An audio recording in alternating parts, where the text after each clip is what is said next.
یہ دو فرقے شروع سے میں نے عرض کیا مسلمانوں کو لڑانے کے لیے دو فرقے بہت خطرناک. ایک خارجی جو مولا علی کے دشمن ہے جسے قرآن نے منافق کہا ہے. یہ خارجی سب سے بدترین قوم ہے. اور یہ کیا انڈر گراؤنڈ چلے گئے, یہ اہل سنت میں چھپ جاتے ہیں. اہل سنت کے لوگ سارے عاشق اہل بیت ہیں مگر یہ سنیوں میں چھپ جاتے ہیں. اور اسی طرح سے ایک اور نجس فرقہ ہے وہ ہے نصیریوں کا. یہ مشرک ہیں, یہ حضرت علی کو خدا کہتے ہیں, حضرت علی نے ان پر لعنت کی ہے, ہر امام نے ان پر لعنت کی ہے. یہ شیعوں میں گھس جاتے ہیں. نصیری کبھی نہیں کہتا میں نصیری ہوں اور خارجی کبھی نہیں کہتا میں خارجی ہوں, کیونکہ خارجی پر قرآن نے لعنت کی ہے اور نصیری پر بھی قرآن اہل بیت نے لعنت کی ہے. صلوات پڑھی محمد و آل محمد.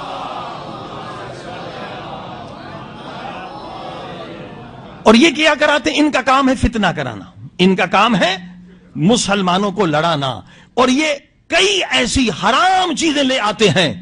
ہوشیار رہیے خصوصاً عزاداری میں. یہ ہمارے دھوکہ نہ کھائے کوئی نوجوان. دیکھیے عزاداری ہم جو کرتے ہیں وہ عین قرآن کے مطابق ہے. عزاداری وہی ہے جو قرآن کے مطابق ہو. اگر قرآن کے خلاف ہے تو وہ عزاداری امام حسین کے لیے نہیں, وہ عبادت نہیں, وہ اللہ کی عبادت نہیں, وہ شیطان کی عبادت. اب یہ بہت سارے نصیریوں نے ہمارے نوجوان کو گمراہ کرنا شروع کیا. یہ کیا کرتے ہیں, آ کے علم کو سجدہ کرتے. سجدہ صرف خدا کے لیے. یہ کبھی تابوت کو سجدہ کرتے ہیں. یہ نصیری ہے, یہ شیعہ نہیں. دھوکہ نہ کھائیں, یہ مذہب اہل بیت میں حرام ہے. سجدہ صرف اور صرف خدا کے لیے. یہ کبھی ذوالجناح کو سجدہ کرتے ہیں. بھئی یہ سب حرام ہے. آپ سجدہ صرف خدا کو کریں. یہ مذہب کو بدنام کرتے ہیں, کیونکہ اگر کوئی ویڈیو لے لے کہ بھئی شیعوں کا جلوس ہے اور کوئی ایک ذوالجناح کو سجدہ کر رہا ہے تو کیا دکھائیں گے دنیا والے کہ دیکھو بھئی کچھ بت پرست ہیں, کچھ گائے کو سجدہ کرتے ہیں, اور نعوذ باللہ شیعہ جو ہیں یہ گھوڑے کو سجدہ کرتے ہیں. یہ پورے مذہب کو بدنام کرنے کی سازش ہے. کہیں قرآن میں نہیں لکھا. دیکھیے ہم ذوالجناح کیوں بناتے ہیں, کیونکہ یہاں تک ہمیں شریعت نے اجازت دی ہے. رسول خدا نے کہا جس نے ماں کے قدموں کو چوما جنت کو چوما. کہا میری ماں مر گئی ہے, کہا جا کے قبر کو چومو. کہا مجھے قبر نہیں بتا, کہاں ہے میری قبر. رسول خدا نے ایک شبیہ بناؤ, سمجھو کہ یہ تیری ماں کی قبر ہے اور تو چوم لے تجھے ثواب ملے گا. تو علماء نے, کیونکہ پہلے زمانے میں ہندوستان میں کہیں لوگوں کے پاس پیسہ نہیں ہوتا تھا, کربلا جائیں, نجف جائیں, زیارت کرنے جائیں, تو اجازت دی کہ آپ شبیہ بنا سکتے ہیں تاکہ آپ کو وہ منظر بھی یاد آئے, آپ گریہ بھی کریں اور آپ کو وہ غم بھی ہو اور آپ کو وہ ثواب بھی ملے, کیونکہ غریب آدمی وہاں جا نہیں سکتا. اور یہ شبیہ جو ہے شریعت سے جائز ہے. شبیہ بنانا بدعت نہیں ہے, رسول خدا کی سنت ہے. عزیزان گرامی, لیکن شبیہ کو سجدہ کرنا یہ شرک ہے, یہ حرام ہے, یہ گناہ کبیرہ ہے, اسلام سے انسان کو خارج کرنے والی چیز ہے. لہذا خبردار رہیے, یہ نصیری عزاداری کے بہانے سے ہم میں داخل ہو جاتے ہیں. کہیں قرآن میں نہیں لکھا کہ آپ سجدہ کسی اللہ کے سوا کسی اور کو سجدہ کریں. سجدہ صرف اور صرف خدا کو ہے. اگر کہیں امام بارگاہ میں کوئی نصیری آ جائے اور سجدہ کرے, آپ ہرگز اسے اجازت نہ دیں. یہ فعل حرام ہے, یہ گناہ کبیرہ ہے. آپ پر, دیکھنے والے پر بھی گناہ ہے, اور جو وہاں صدر ہیں, مسئولین ہیں, کیونکہ پورے مذہب کو یہ بدنام کر رہے ہیں. یہ نصیری ہیں, ان سے خبردار رہیے. یہ شیعہ نہیں ہے, سجدہ صرف خدا کو ہے. پھر یہ کہتے نہیں سجدہ جو ہے تعظیمی ہو سکتا ہے, کیونکہ حضرت آدم کو تعظیمی سجدہ ہوتے. دھوکہ دیتے ہیں, لوگوں کی جہالت سے فائدہ لیتے ہیں کہ حضرت آدم کو سجدہ ہوا تھا. اے عقل کے اندھو, حضرت آدم کو سجدہ فرشتوں نے اپنی مرضی سے کیا تھا یا خدا کے حکم سے کیا تھا؟ سجدہ خدا کے حکم سے کیا تھا, نہ کہ اپنے مرضی سے کیا تھا کہ تم ہر ایک کو سجدہ کرتے رہے. کیونکہ اصل کیا ہے, یہ نصیری جو ہیں اپنے پیر کو بھی سجدہ کرتے ہیں, اپنے پیر کو, ان کے جو پیر زندہ ہیں ان کو بھی سجدہ کرتے ہیں. لہذا انہوں نے انہیں گمراہ کیا ہے. ورنہ لوگ کہیں گے دیکھو یہ خود کو سجدہ کرواتا ہے. تو اس نے کہا جی تعظیمی سجدہ ہو, گھوڑے کو بھی کر سکتے ہو اور علم کو بھی کر سکتے ہو, تابوت کو بھی کر سکتے ہو, تاکہ وہ جواز پیدا کرے جو مجھے سجدہ کیا جا رہا ہے وہ صحیح ہے, حالانکہ وہ بھی حرام ہے, وہ بھی کفر ہے, وہ بھی شرک ہے. صلوات پڑھی محمد و آل محمد.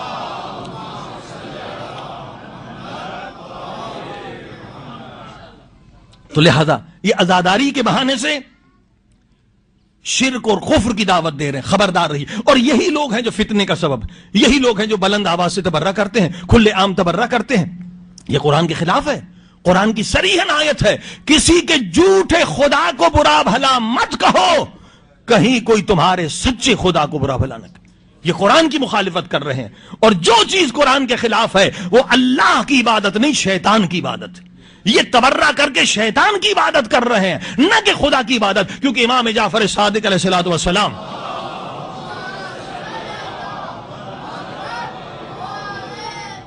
کو بتایا گیا کہ ایک شخص نے کسی فرقے کے امام کو برا بھلا کہا، اس کے نتیجے میں ضد میں آ کر ان لوگوں نے حضرت علی علیہ السلام کو برا بھلا کہا۔ امام سخت ان سے بیدار ہوئے، کہا یہ مجرم ہے جس نے کسی فرقے کے امام کو برا بھلا کہا، یہ مجرم ہے۔ جواب میں حضرت علی علیہ السلام کو برا بھلا کہا۔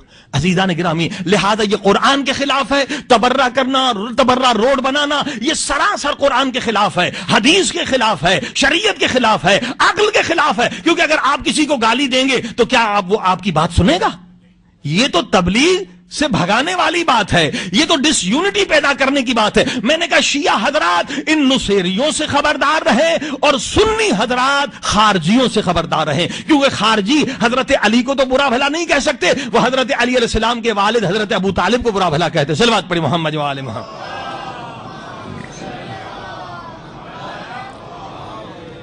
لہذا عبادت وہ ہے جو قرآن کے مطابق ہو، جو حدیث کے مطابق، اور جو علی علیہ السلام سے بغض رکھتا ہے منافق ہے۔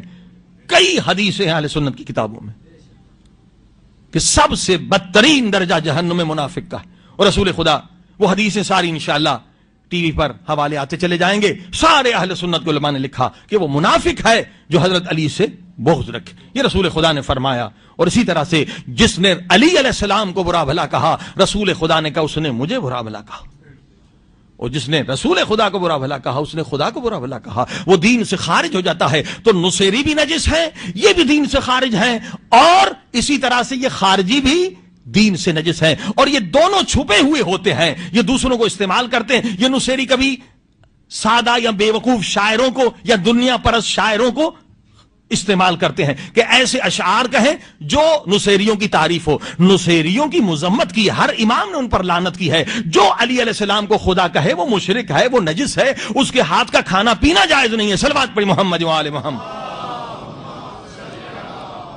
لہذا شاعر حضرات سے بھی اپیل ہے کہ وہ یہ غلطی نہ کریں، وہ بھی ان گناہ میں شریک ہو جائیں گے کہ نصیری قابل تعریف نہیں بلکہ قابل لعنت ہے۔ صلوات پڑھی محمد و آل محمد۔